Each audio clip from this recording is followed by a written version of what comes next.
Welcome to the Paywall Podcast, where we discuss paywalls and paywall strategies. We will talk with some of the publishers that we work with at Zine 101, the things that work and the things that don't. There's so many amazing things you can do in the digital world as a publisher to not only increase your digital subscriptions, but also engage your audience. Let's get started.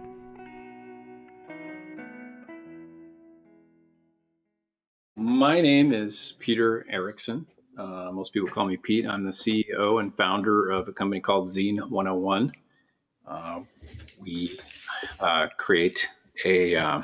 built a paywall, metered paywall for WordPress called Leaky Paywall, which has been in action for about 4 years. I am with Jeremy Green, who's our lead developer for Leaky Paywall here, and also with Tyler Channel. And Tyler is joined us recently and is running support, but also runs his own business for supporting news publishers in the West Virginia and outlying regions, I would say, and has had a lot of success with it. So the three of us decided that it might be fun to get together and talk about all the cool things that are, and all the positive things that are happening with publishers that are starting up paywalls. And so our topic for today is why have a paywall? So I'll just jump in a little bit up front and say that when we started in dealing with publishers about 10 years ago with our first product, which is called IssueM, which is a web issue publisher for WordPress. And that opened the doors to a lot of publishers. We then essentially got hired to build a paywall. And at the time, this was maybe 5 years ago, I remember tracking what the New York Times was doing because they were having a lot of success with what they called at the time a metered paywall. So before 5 years ago, most publishers and membership sites and content producers were putting up what you would call the hard paywalls. So they were deciding what content to lock down and what content to open up, and then taking on memberships. And so what the New York Times realized is that the problem with the hard paywall is you're blocking Google search and you're blocking social sharing as really two big deal killers for them. And so they created their metered paywall. And at the time, I think 5 years ago, they were offering 20 free articles per month as the sort of the free, don't have to register or do anything. And then after 20 articles, you would need to pay to get full access. And that started taking off. They hit their 1 million mark as far as subscribers go. I think it was maybe a couple of years later, pretty quickly. And I read a recent headline in the past week that says the New York Times tops 5 million subscriptions as ads decline. And I think that's pretty amazing because I remember thinking, geez, I think they're over 3 million now. I went digging. I was like, wait a second, they're over 5 million now. That's incredible. So here we are talking about why have a paywall. And I think for anyone who's who's producing content, really of any kind, whether you're being a news publisher or a magazine publisher, if there's content on the web that's valuable to your community, subscribers will pay for access. It's become very clear.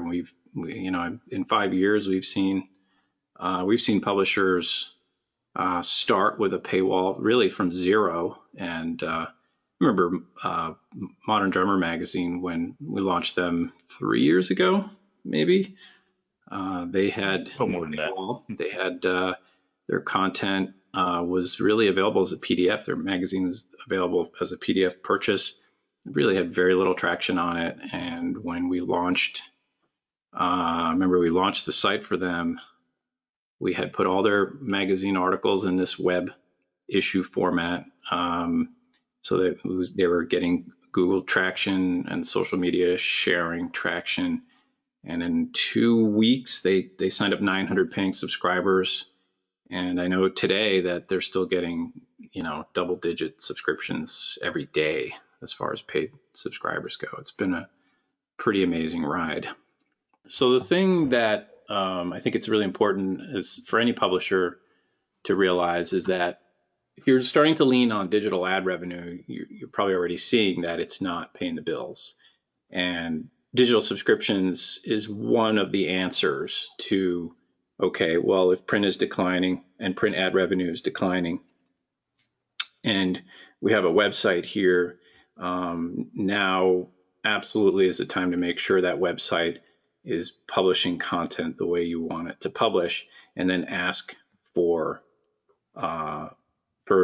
payments. Now, there's also kind of a big debate on whether news publishers in particular take subscription payments or donation payments. And I don't think anybody's really landed on what the right model is. And I think each community probably has a slightly different model.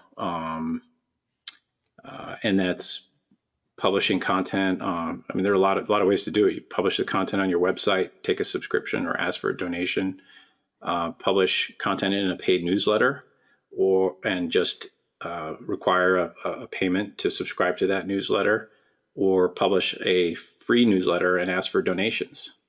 And as far as local, regional news coverage, all these models work, and they do with recurring income produce that nice stable income stream that you will grow over time as you produce more and more quality content for your audience. Yeah, I feel like that's one of the things that a lot of regional news outlets, they struggle with, well, we're more of a public service. We don't want to have to charge people, and and have for years relied upon digital, or not digital, but just ad revenue from their print product, and their circulation is, that doesn't really make any money for them.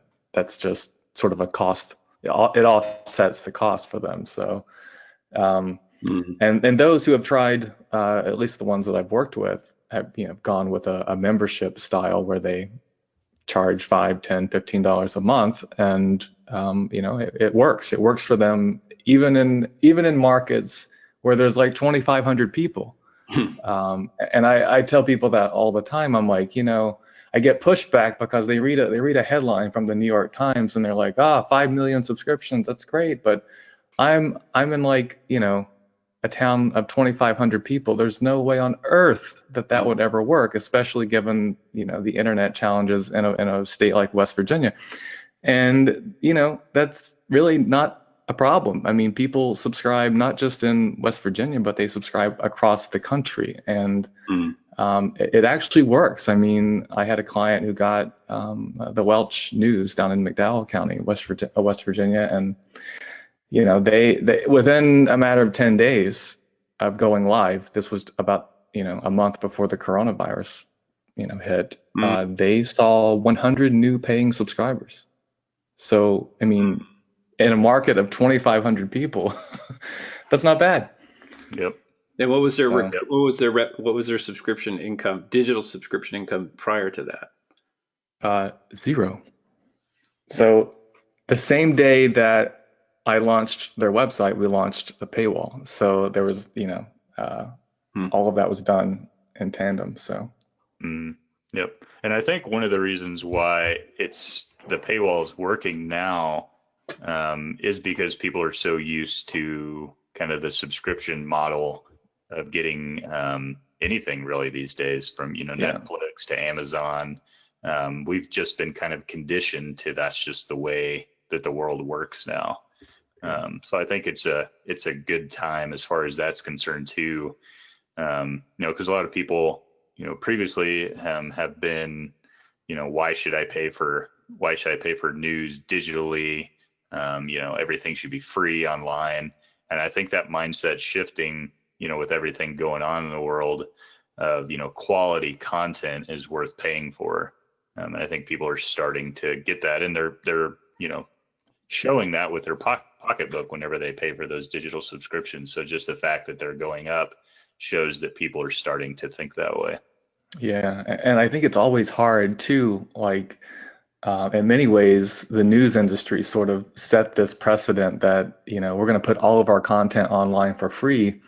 And then when the ad revenue wasn't there, you know, it can sometimes be difficult to convince people that they need to pay for this content now when they were otherwise getting it for free for all these years. So I think you're right. I mean, it's now that there's information everywhere, if you're paying for the content, it's more than likely going to be of more value, hopefully.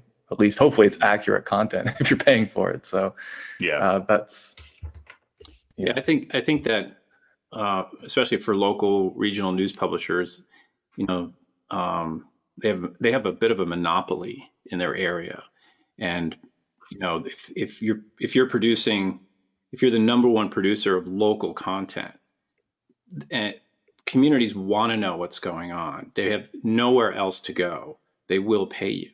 It's pretty simple. Some people, what I hear sometimes is, oh, well, the New York Times, they're like a special animal, right? Like they're the New York Times, they got branding, they got all this. Yeah, of course they're doing well because they're the number one, you know, national newspaper or whatever, right? But I think that's just completely, that's missing the whole point. You know, like I'm looking at a chart again from this week that shows back in 2008, their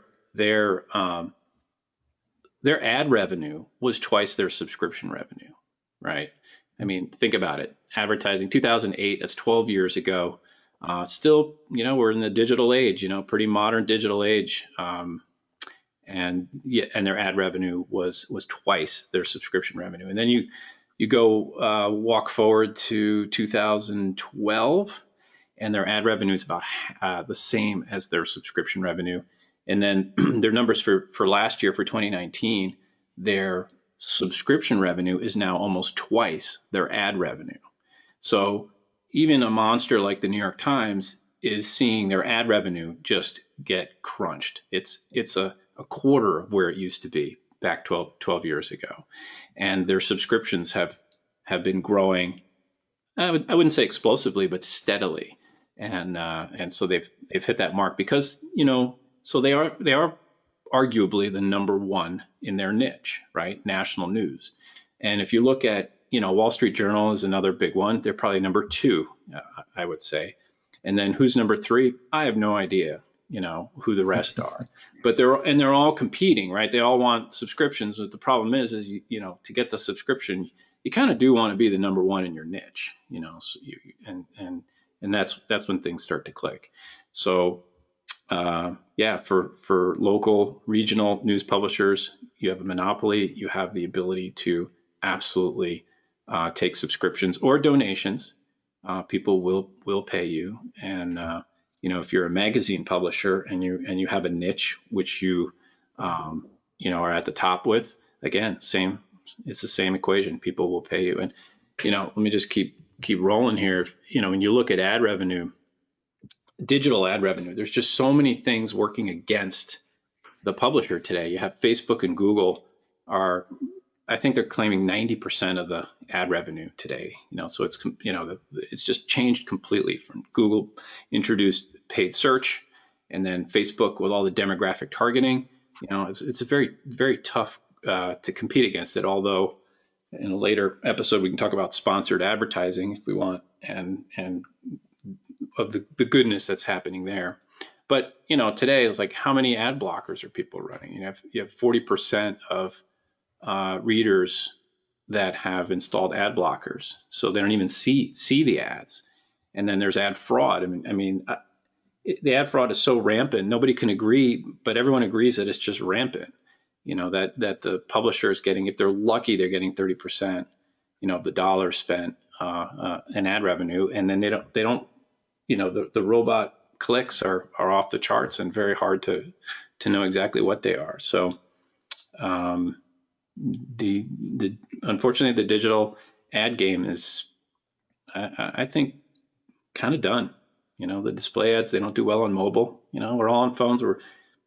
If you look at your Google Analytics, you're probably tracking 70% of your audience is on their phone. How do you squeeze ads, just these big fat display ads onto your phone? It just doesn't, you know.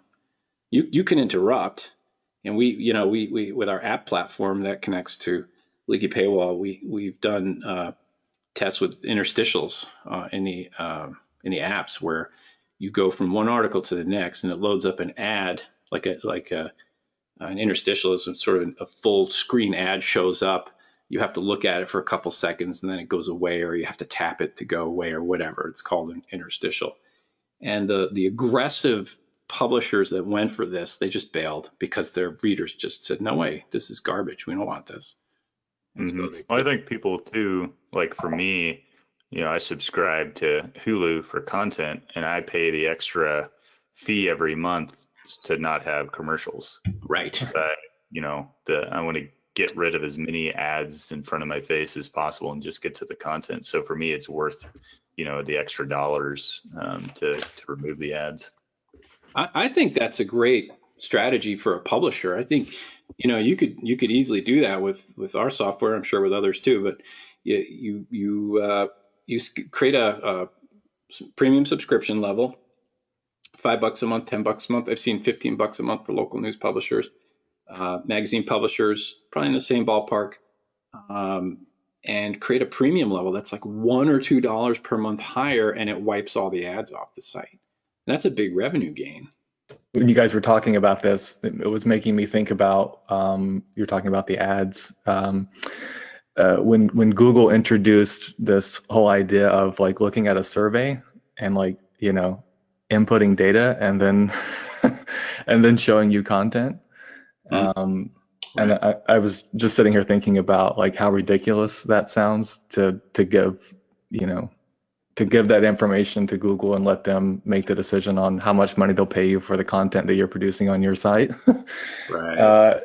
And just the whole ecosystem of Google and Facebook and the digital ad space and the way that they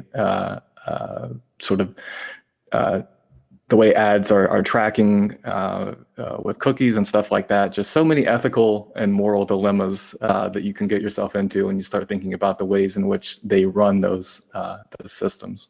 Yeah, that's interesting. I think I've heard of those approaches before. I think the biggest issue for me is time, because we live in a world where time is the biggest challenge amongst us. And if you're forcing readers to spend time to do something to access one article, they probably won't even do it, right? Yeah. Unless they're super motivated. And I think that's also the problem with one-time payments for like an article. It takes too much time to drop in a credit card and get through the whole transaction process when you just want to read one, thing. Right. Yeah. So I know that, payment systems, cryptocurrency, but like payment systems where you can pay a nickel for things. I mean, those are in active development. The problem is they have to become popular, like ubiquitous, like the credit card. Everyone has to have it. That's the big challenge. Yeah.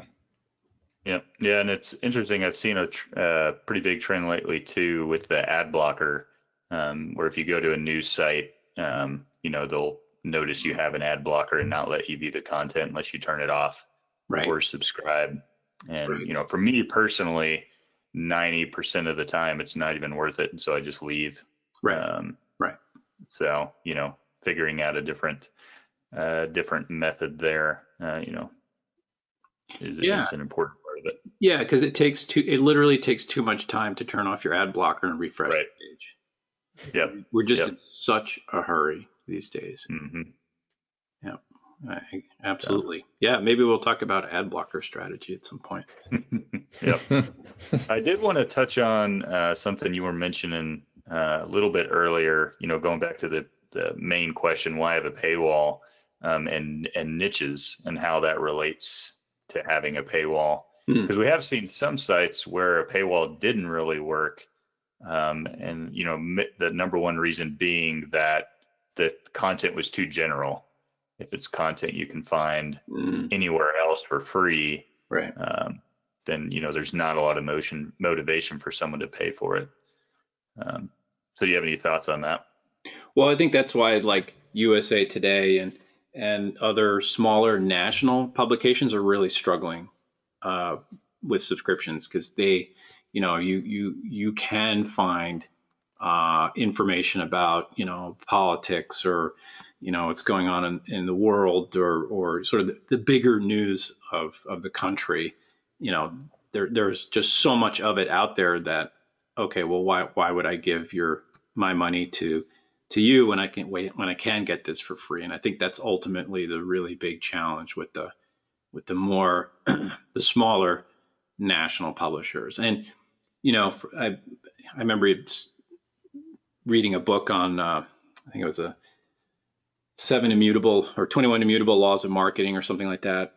And it's an old book. It's a great book if anybody's into marketing. And one of the laws is that there can only be 1 or 2 major players in any given industry, with a few exceptions. So like when you look at, Coke, Pepsi, right? You got a major player, you got a second player, and then who's left, right? A bunch of smaller players. You have Hertz, Avis, right? The 2 biggest players. And the reason we, have this is because psychologically our brains can only really hold sort of that number 1 position in our heads. Like, oh, this company does that, right? And that they're like the best at that. And then a number 2, our brain has enough room to maybe remember a number 2, but you get to number 3 and 4 and 5 in the top 10, forget it. So with publishing, it's the same thing. You have New York Times, you have Wall Street Journal, then I don't know who's third. Do you guys know who's number 3? I have no idea, right? Yeah. And so, and now combined with the fact that you can get, the news everywhere, it's tough. If I were USA Today, I probably look hard at figuring out how I could produce unique content for USA Today. That is just different, Mm-hmm. And I don't know what that niche is, but there's probably one there that they could really dial into somewhere. Yep. And I think there's a lot of room too. You have your big markets, but then when you start to niche down into smaller markets, I think that's where the opportunity really lies, because you can be so niche, like with local publishing. Yep. If you're the only one writing content about your local area or even a specific topic, we have lots of magazines that are very, very niche. They might only have, 5,000 subscribers, but those 5,000 subscribers are very committed to that particular niche. So it's kind of that idea of like the 1,000 true fans. Sometimes that's all you need to have a profitable publishing company. It's not going to be the size of some national players, but it can still make a good revenue stream. So I have a friend, and this is like sort of, it's a great point, and it dovetails on what Tyler said too about being in a small market. So I live in a small market. I'm up in New Hampshire, Nowheresville, New Hampshire.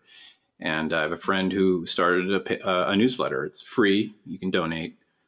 But, and he started a year ago, and he assembles the news from the colleges and the local newspaper and Reddit and Facebook and all the groups that are out there, listservs and things like that.